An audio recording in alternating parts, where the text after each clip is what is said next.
Hey friends, and welcome to the Happy Hour with Jamie Ivey podcast. I'm your host, Jamie, and I'm so glad you're here. Each week on this show, I invite a friend to join me, and we chat about the big things in life, the little things in life, and everything in between.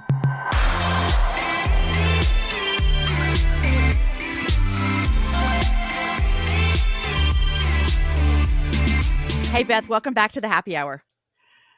Jamie, I'm so happy to be with you. I hardly know what to do. So it doesn't matter whether you'd called it that or not. If I spent an hour with you, I'd be happy. I'll tell you that. Well, listen, I'm happy to be with you too. I was telling my husband yesterday we were traveling and I was telling about my day today, that I'm going to be interviewing you.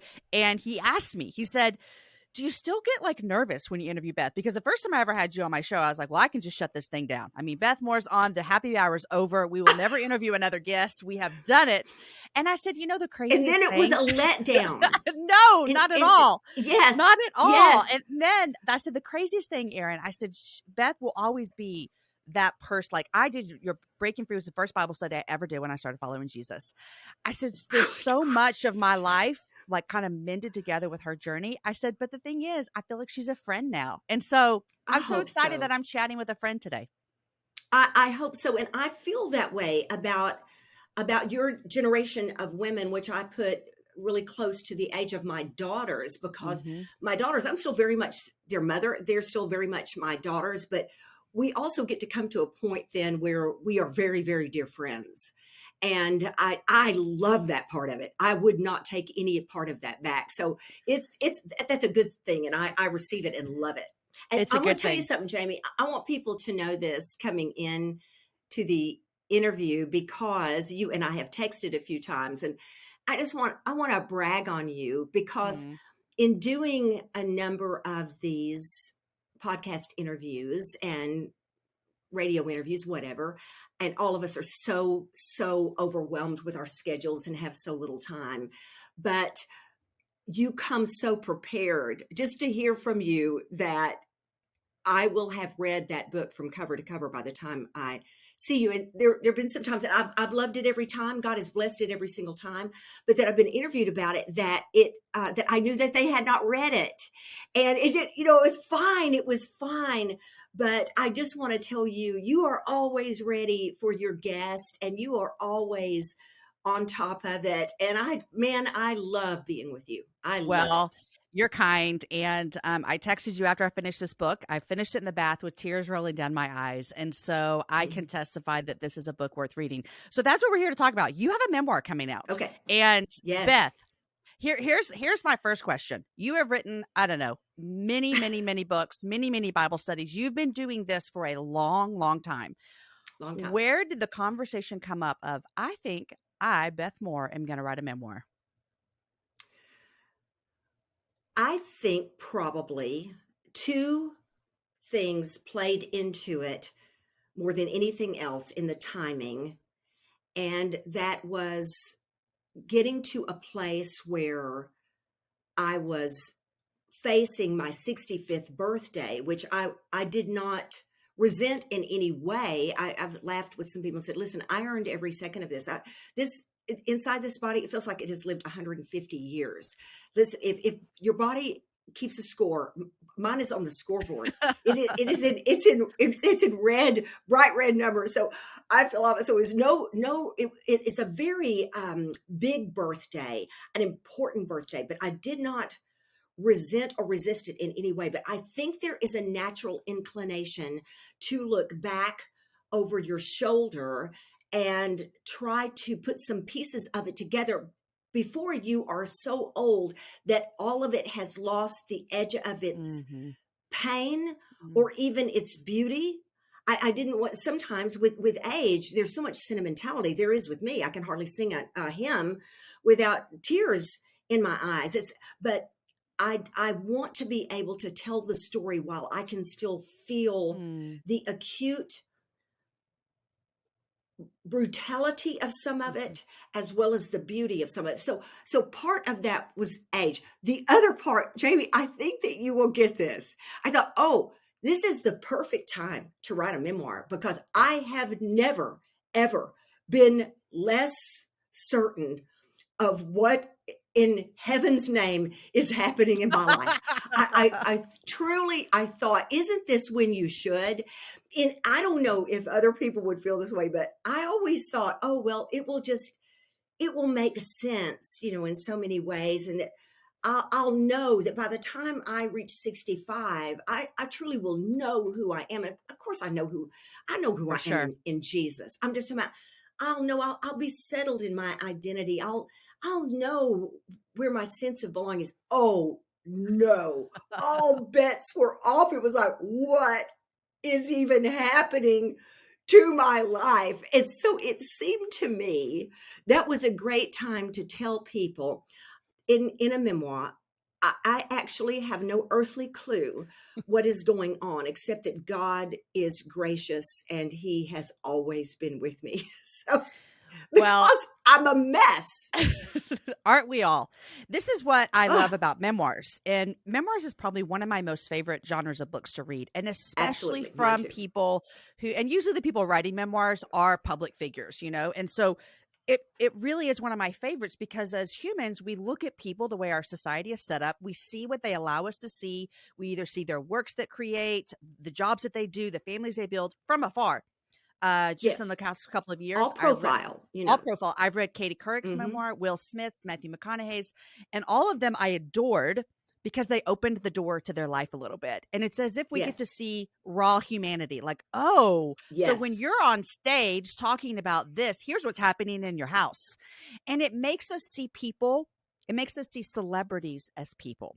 And so I appreciated how you brought us into that so much, Beth, is you opened the curtain I'm so and said, glad. here's what you've seen. Here's me.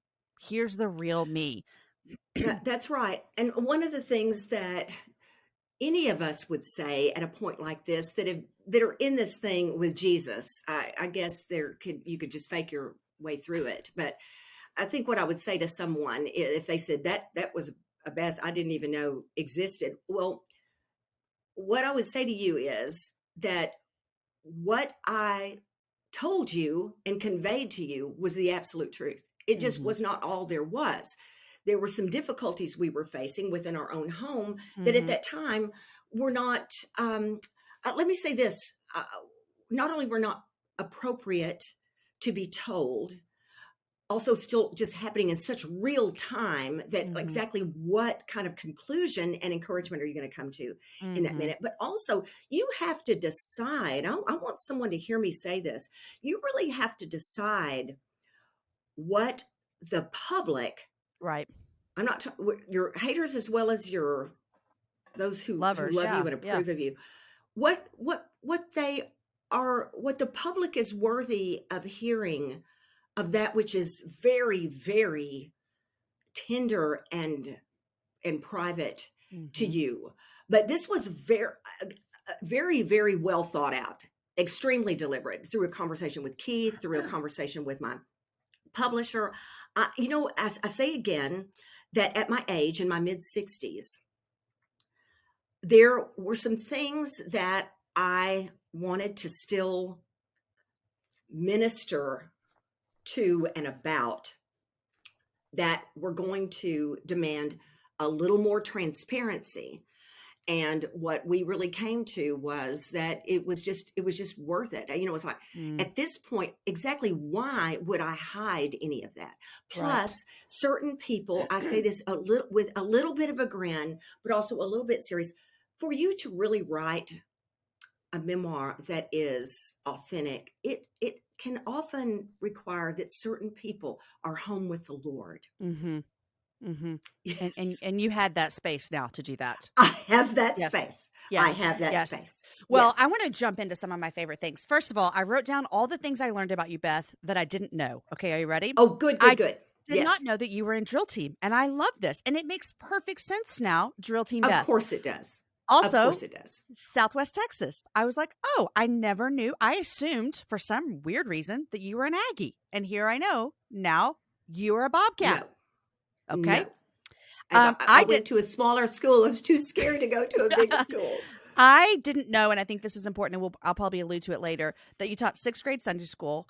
I knew you taught Mhm. aerobics. I didn't know you did it for 12 years. 12 years. Yes. I also knew you taught Sunday school, but I did not know you taught Sunday school for 23 Yes. years. Oh my And gosh. loved it. I I would did still be not doing it today realize if I could. I did not realize you were LifeWay's first official women's Bible study. I mean, if I would have thought really hard about that, I could have put a lot of dots together. I'm like, I didn't realize that that was their first official study that they did. And then I nearly died and fell out of my bed when I read when you were talking about a woman falling out in the spirit at a Living Proof event. And you Oh, said this, I quote you, you said, you're praying over this woman. And you said, with everything in me, I ask God to bless you and grant your petitions, but I'm going to need you to wake up in Jesus' name or I'm going to get fired. in in Jesus' name. Now, Jamie, since we're on video, I need to demonstrate for you in case you Okay. didn't fully understand what I did with her body. Okay. So now okay, let me fix this camera. You're the only one that has brought this up. I should have known. I should have Died. known that you would. Okay, so I'm praying over her like this. We are leaned into one another. My hands are on her shoulders like this. All of a sudden, she starts to collapse. Well, I grab her around the waist, and when I do, of course, she falls backwards like Oh, this God. because I've never caught someone in the midst of falling out Right. before. No, we're She goes Baptist. back like this. So I sling her. Please imagine. Now she's over like I sling her up like this to where her chin goes over my shoulder where I can lodge her there. And then it's like, in Jesus' name, I'm gonna have you wake up. You do not know what is at stake here. And it was, I tell you, Jamie, and I know you feel the same way. Yeah. If we could tell some of the things Oh my that we gosh. have all experienced in ministry, people flat out would not believe it. But we'd Dead. have to tell on people to tell it, You got to keep But it in. oh my gosh, Uh, it was hilarious. And to this day, Travis and I and the team will occasionally bring up that moment of this. I was staring at the end right there, staring at oh, the the end. best, the best. And then I love that your family used Campo Finique for everything because my family did as well. Everything. Just put it on it, you'll be fine. That's it. Beth, you start in the beginning of the book and you tell a story about it when your mom went missing. You Yes. said, and I quote you, you said this, Yes. never once did we step toward the phone in the breakfast room to call the No. police. We Jamie, Greens were no. a well-known family in a small college town, a Christian family with high visibility at church. You continue to list things about your family, from your dad in the Lions Club to your sister in the marching band. And I couldn't help but read this way earlier in your story as a child, how this fame kept you isolated. And I wondered as I was reading, did this progress in your life? And then I read way further in your book. You said, my life, his life, speaking of Keith, our girls' lives became unrecognizable. And as it often is the case, especially for people in ministry, we were trapped in a secret, unsure of who we could Oh, trust with the truth. And I read 100%. both of those things. And I thought, this has been a core in your life Yes. since a young Yes. child. And so Yes. now you It's write one this reason. memoir Exactly. and you're 65 and you're thinking, well, I'm not going to be Mhm. trapped anymore. Is that part of this as No, well? absolutely. And I'm going to tell you something else. We don't even begin to know the statistics because we don't even know the full uh, spectrum of what mental illness can mean. Mm-hmm. So, especially someone who is not a professional like me. But I'm just going to say to you right now, and I'm thinking of my mother, then I'm thinking of some of the issues that we dealt with later. I'm going to say this to you: how many lives of people that we know have not been somehow touched by mental illness, whether with someone in their home, someone very close in their life, or in their own mirror.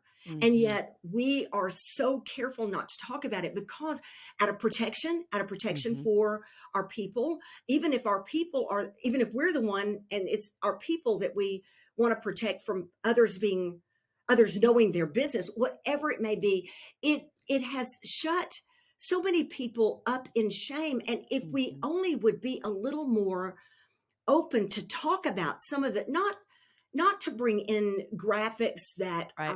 would dishonor the person struggling with it or their Mm-hmm. caretaker. But if we would talk a little more freely, then we would know such as is common to so many of us. Mm-hmm. And the one thing mental illness never, ever is the person's fault.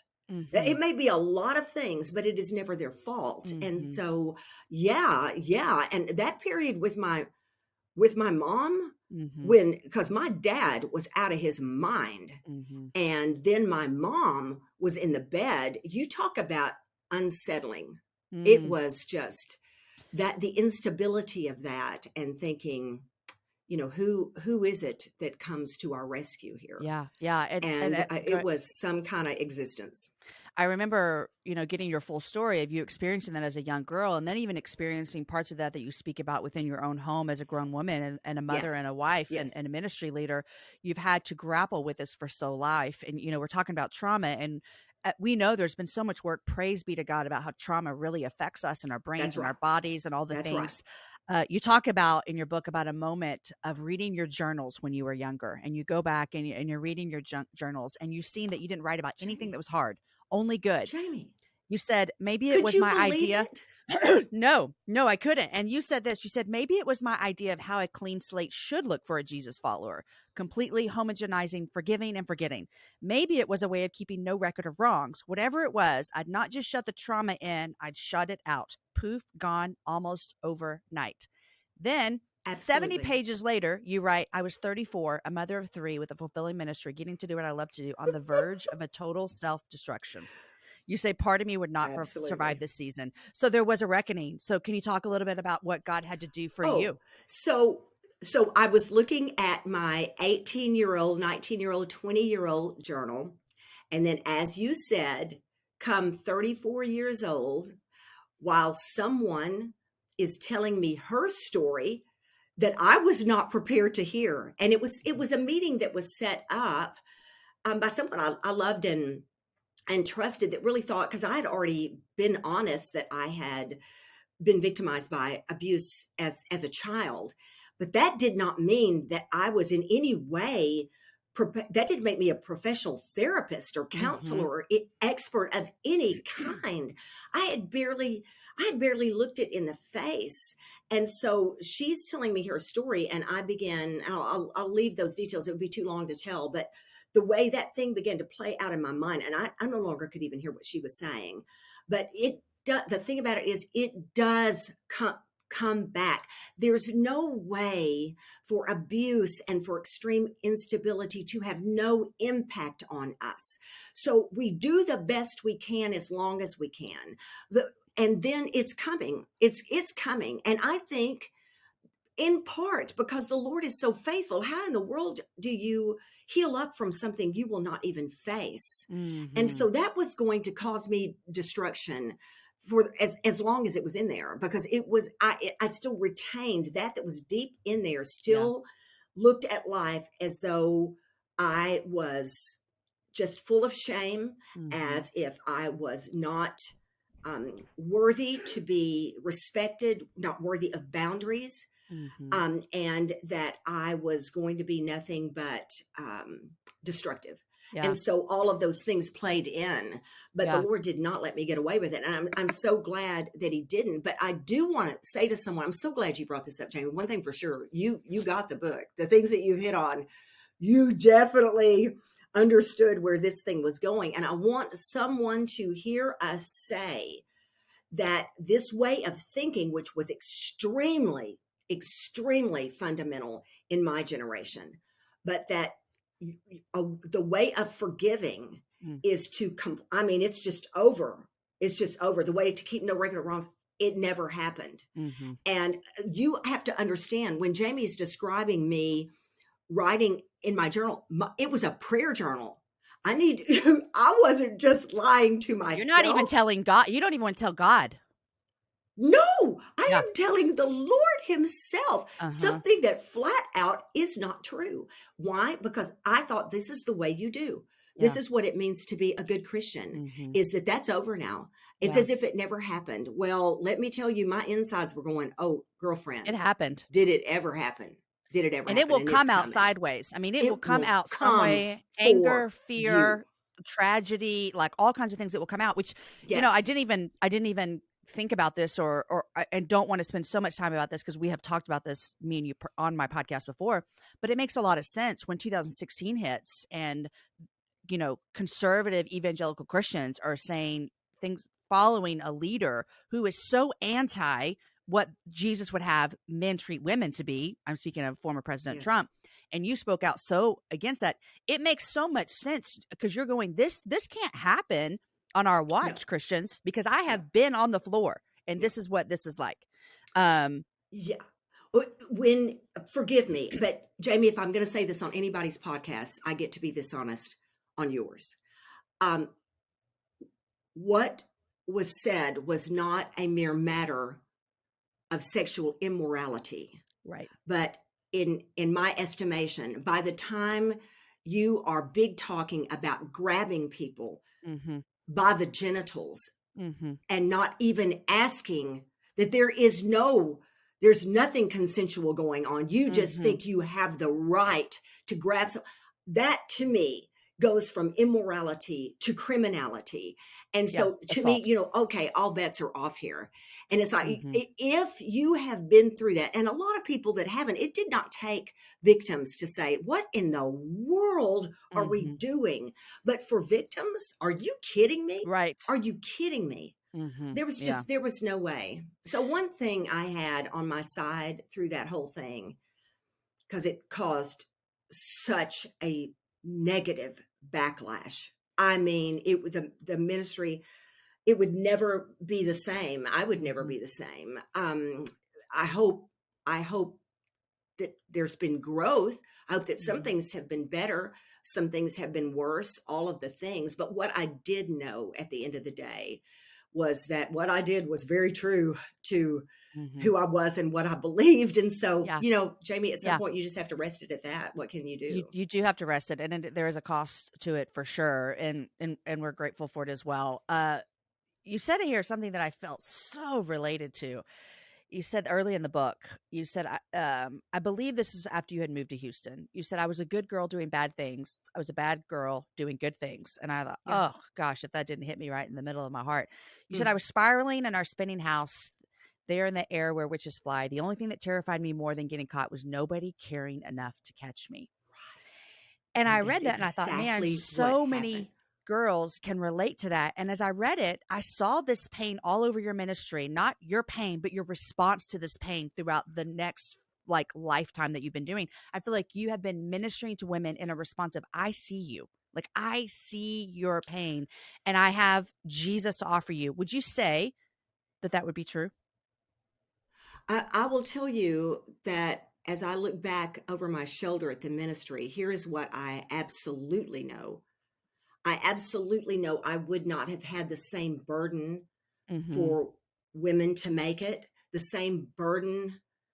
I wouldn't feel the same. I'm very, very protective over women I do not know. But like, if Mm-hmm. I see a woman that's being hit badly, it doesn't even matter if I agreed with what she said or not. It's like, you Yeah. know what? I will stand right there. You better know that Mm-hmm. I'm gonna stand right in front of her. You can punch me, but I'm gonna punch you back. Mm-hmm. It's that kind of thing. And I do think that came from having been through so much, and the victimization and knowing the feeling of not knowing where to turn. I want to Mm-hmm. tell you something again. I didn't write this in the book, because this is why the title of it is All My Knotted Up Life, Mm-hmm. because it's so hard to figure out. I'm going to tell you something very negative that my mother said, but I could tell you 10 things alongside of it that were life-saving to me that she said and did. My mother loved me. She just didn't know what to do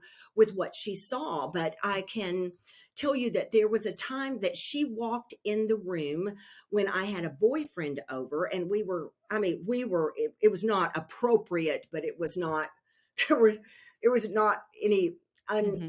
you know, dressing or Yeah. anything like that.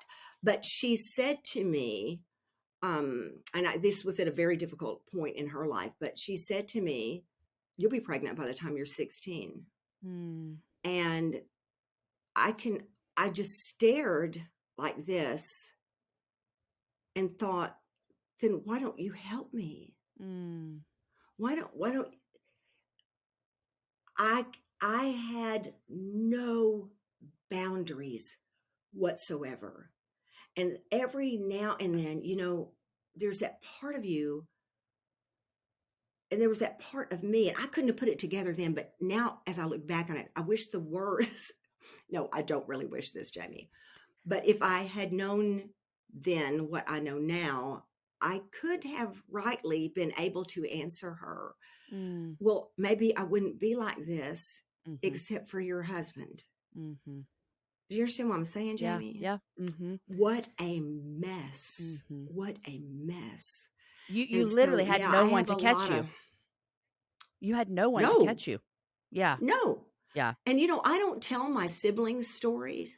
Mhm. I'm very careful. And I told them from the very top, I said, I will only tell what happened to me. And then I will Mhm. only tell some of the things that I did out of it. Mhm. And so I want you to know, what I shared was the tip of the iceberg. Mhm. Yeah. Yeah. Truly it was. Well, Truly it was. And understandably about I that for sure. adored my mother. Adored my mother. I was very close to her and not close to my father, but we don't always Mhm. say the right thing. And we react. We react to a child doing something that scares us as their parent. And Right. sometimes that's exactly when we say a very wrong thing. Mm. Mm. I want to talk about something that I found so gracious of God on your life. You tell the story about when you felt God calling you into ministry, and it's a Mhm. beautiful story, Mhm. but people read it in the book, and it just, I mean, it felt so tender that you even let us into I'm that so beautiful glad. part of your story. I I'm mean, so glad. and you say in there that you talked about this happened, and then you went to an older woman, and you even talk Mhm. about what could have gone wrong in this situation, in this day and Jamie. age, in the denomination that you were in, and the story that you told her, and the grace of God in your life on that. And I see so many parts in your story, and you already alluded to how much you are for women. And I just feel like you've had some women. You mentioned Marge, another woman in your story who was so Yes. impactful to your life. Yes. How did that like change the course of your life, that conversation with that woman? Oh, uh, Jamie, I cannot put enough emphasis on it. Mm, What I tried to do in the memoir, and I want to be able to talk other women and men through some of this process, because it has been very valuable to me to sit back and look at the story and to see how God moved in the midst of so many crises. But what I attempted to do, because a memoir is very different from an autobiography, in that what I attempted to do, I don't know if this is what people generally do, but I attempted to look at the most shaping moments of my life, whether hmm. they shaped me for good or shaped me for bad. Childhood abuse shaped me for bad. Right. It was very Right. destructive. This was one of those moments. There's just not enough emphasis I could put on it. That what she told me to do when she leaned forward to me and said, I think you have had, and Jamie, I think you were raised in my same denomination, because this is so perfectly the way we would say it as Southern Uh-huh. Baptists. Uh-huh. I believe you have had a calling to vocational Christian service. This is exactly the phrase that we have used. And I want you to go Sunday to your pastor, and I want you to tell him that you believe that you have received a call from God. And yeah, it was the most shaping thing that possibly could have happened to me. But what I was saying in the book that you're alluding to, Jamie, and that I want to say to our listeners and viewers, is that when I look now at how it could have gone wrong, when she basically told me, now you go back to your Hmm. church and let them guide you in what you were going to do. But I, the mercy of God on me, because I'm trying to think what it would have been like to have been abused at home and to have been abused at church. Mm. The fact of it was that for me, church was my safe place. It's probably been why the last few years have been So hard. so hard, so full Hmm. of grief. Hmm. But my home was the unsafe place. So You I have the mentioned, reverse. There are a lot of people that had a yeah. safe home that did not have a Uh-huh. safe church. So, Right. mhm. You mentioned also three profound people who impacted your life. Mhm. John Bisagno, Marge Caldwell, Buddy Walters, which I think you said they've all Yes, gone home to see Jesus. they have. But there was so much in your story as well that I think a lot of people who desire to do Christian vocational ministry can lose sight of. and the fact that were so intentional with discipleship and teaching and learning and having people pour into your lives, that a lot of people, you probably get this a lot. I went to the I don't know if I want to call it a conference, your lit conference that you did a couple of years Mhm. ago, and it was so great. But I think a lot of women are like, well, I just want to make Bible studies and teach women and go out Yeah. and change the world. Yeah. And that is good and right and true. But when I see your story and you talk about your ministry journey, you were in your local church for years and years and years and years and years being discipled and poured into. And I would love to hear you Constantly. talk about the importance of that and why in our culture today so many people want to skip that or even think that they can skip that and still be effective. I I will tell you this, that with what you just described, in all of those years growing up in a church atmosphere that very much put the emphasis on evangelism and discipleship, that I'm still going to tell you, in all of that studying hard, getting tutored, being mentored, and all of those things, because I'm still a very big believer. I'm very, very connected with my local church, and my life is very much invested there. I will still tell you, Jamie Ivey, that I still could possibly have been prepared for what was coming in the ministry Mm. that was going to be entrusted to me. I still will tell you, oh, there was so much more. I wish I had known. I wish I've gotten more educated. All the things. So I say to you, that step cannot. There has to be the growth, because Mhm. during that time you cannot rush it. You cannot rush maturity in Christ. Mhm. You cannot. It's not our inner man. It's not like our outer man, our physical body, that the longer it's on earth, the more that it ages. That's not true for our Mhm. souls. We can still be spiritually and psychologically, emotionally. We could talk all of these things, have Mhm. literally zero coping skills, and we can still be like an adolescent. We can still be Mhm. like a 3-year-old. You know, some people that have just never, Yeah. they're still toddlers having fits and all the Mhm. things. There's no way around the process. And I'd say even further than that, that at any point that we stop that, at Mm. any point we stop learning, and I mean, on purpose, stop Mhm. studying. We have not ceased being saved. I'm just going to use our, evangelical terminology. We've not ceased being saved, but we have certainly ceased being disciples, because that Mhm. that word meant, that Greek word that translates disciples, means, the essence of it is learners. Mm. So it's got to be, and I said this at Lit, and I'll say it again. And it's not meant to be insulting. It's meant to be just what is more natural to people Mhm. than to want to skip what it takes to be able to sustain where you are believing God's calling you to go. But I've said so many times, listen, a teacher that doesn't want to study is a talker, not a teacher. Mm. Mhm. The, you don't want to do that. As it Yeah. is, I taught more than I knew.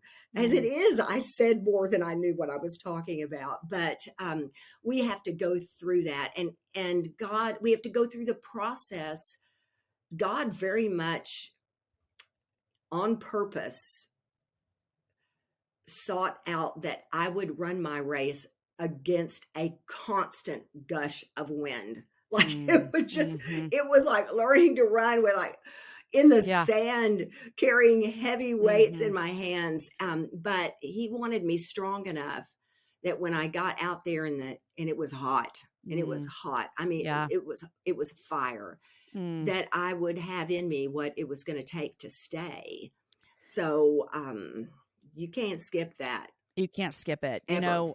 Mm-mm. One of the things that you opened up in your book about, and I don't know everything you've ever written, so I could be wrong here, that it felt like probably one of the first times, if not the deepest times, was about your marriage and Keith. Mm-hmm. And I mean, I already told you, Keith Moore has a special place because I told him.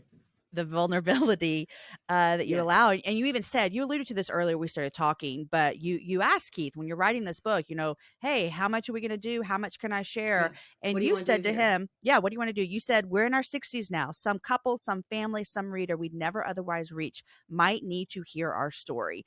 And Yes. so you're putting that out, vulnerability. The book comes out in about a month from this interview. How are you feeling going about with this vulnerability? And I'm only asking because I don't want to assume what was the hardest thing for you to put in the book. I have you could tell me, but this feels really hard to me Okay, because it's somebody Jamie, else's life.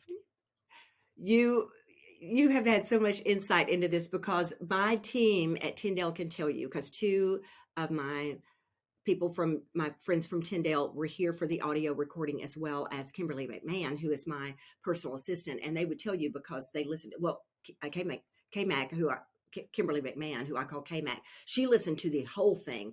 They listened to the first couple of days of it. And I can tell you that the only place my voice broke several times, and I had a lump in my throat several times. But the time that I flat out put my head in my hands and sobbed in the audio recording is right there. Sobbed. And we had to stop recording. I made all of them cry.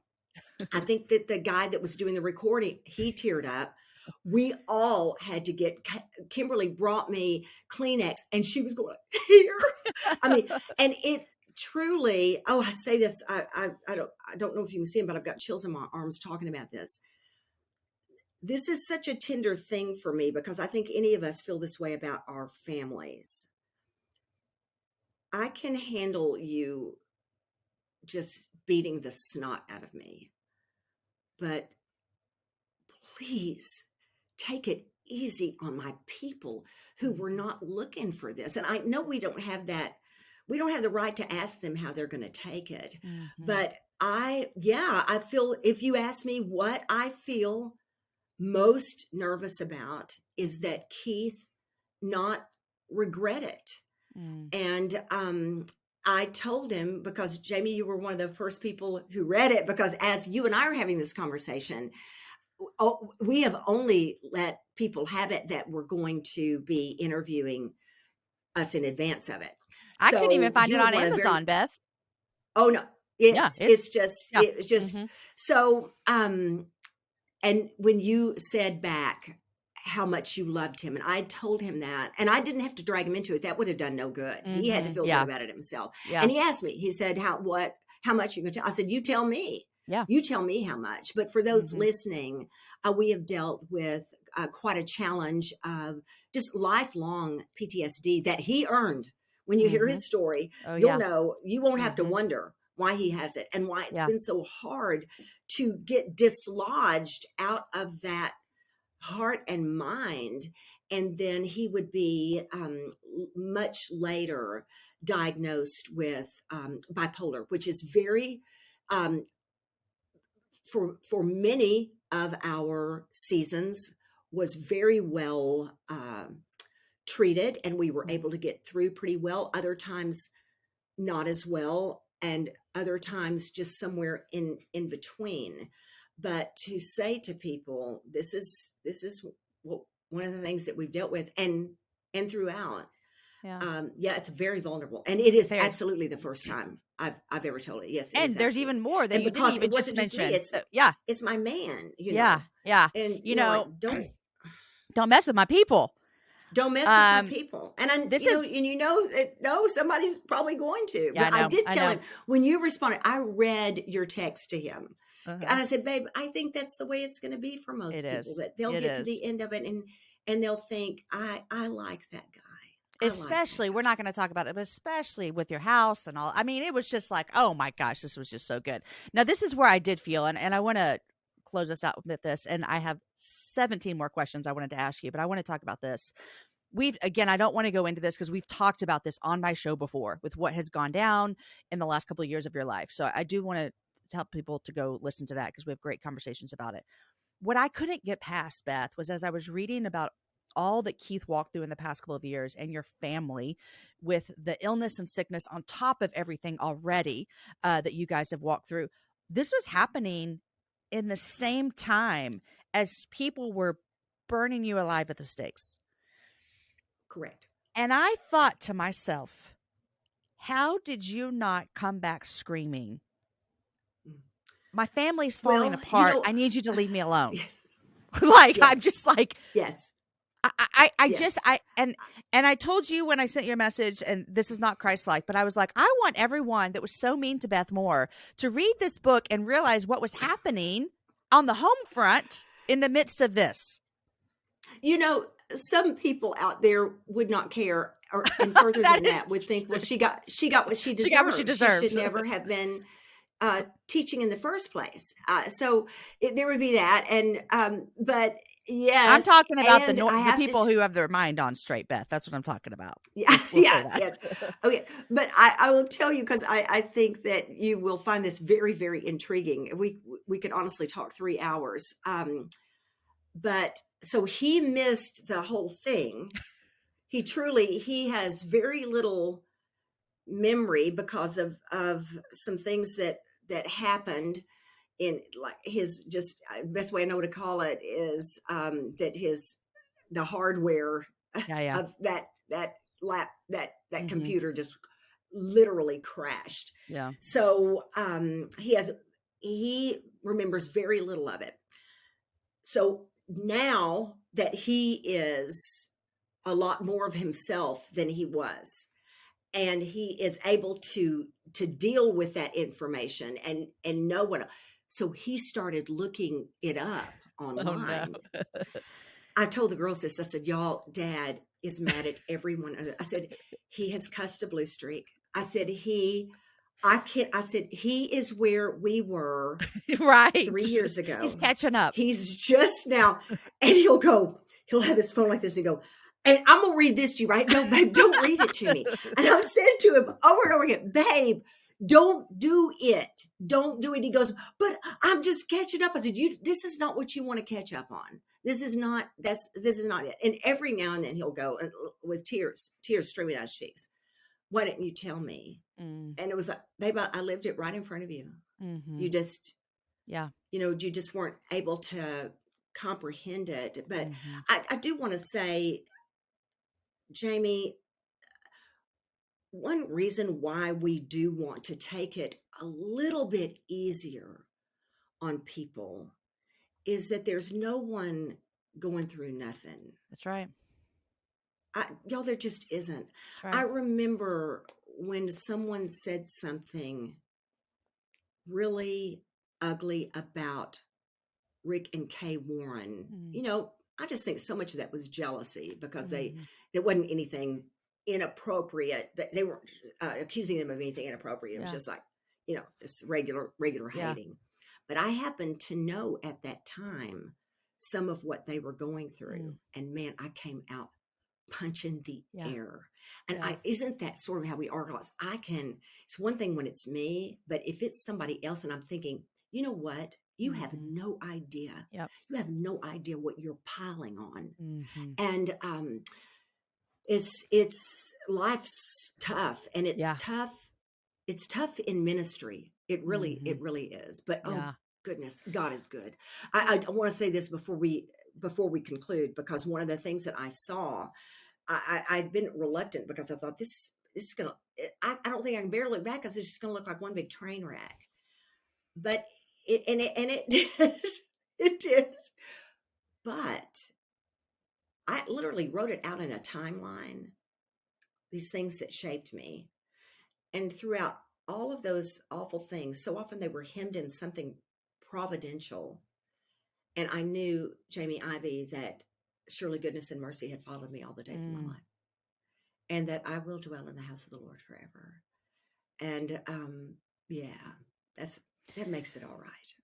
Well, Beth, I want to say this to you publicly after reading this memoir that you're releasing, and hearing your heart and hearing what's going on. Is you've had to fight a hard fight, and unfortunately, like you just mentioned, during those years that Keith was sick, you probably felt alone a lot in those fights. Yes. And I just want to Yes. publicly say thank you for standing strong. Thank you for not letting the hatred of other people take you down. Thank And I do believe it comes from, you have such a deep, deep, deep sense, not only of the love of the Father, but of the justice that he has and of the care that he you. has for Yes. his people. And so that's evident, and I'm grateful for it. And You're so kind to say that, Jamie. this Thank you book, so much for saying literally that. All My Knotted Up Life, really, really good. I hope everyone gets their hands on it. Beth, Thank Thank you. you, Jamie. I've had a blast with you. I wish we had a meal that we could I now know. take part in and feast together. We will I have to love do you, that. Jamie I love Ivey. you. You are a staunch and mighty woman of God. You hang in there. Thank you, sweet friend.